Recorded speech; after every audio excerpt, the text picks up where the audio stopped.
আমরা 21.70 আর কি 21 টাকা 70 পয়সা সেন্ট হিসাবে আমরা বিদ্যুৎ তাদের কাছ থেকে ক্রয় করব।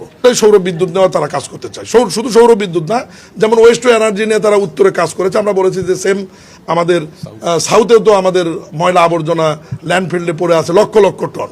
আমরা এটাও রিকোয়েস্ট করেছি যে আপনাদের যে কোম্পানি ওখানে করছে ওই কোম্পানি অথবা চায়না পাওয়ার চায়না নামে একটা কোম্পানি আমাদের সাথে যোগাযোগ করছে।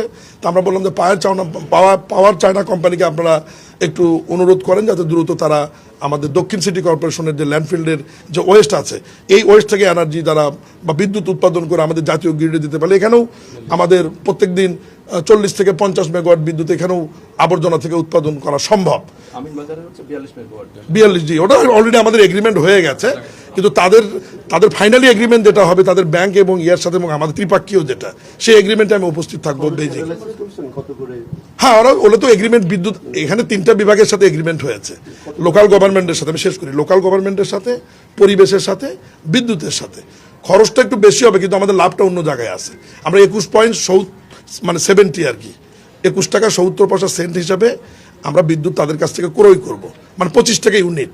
এটা এমনিতে মনে হচ্ছে অনেক বেশি, কিন্তু আমাদের লাভটা হচ্ছে অন্য জায়গায়।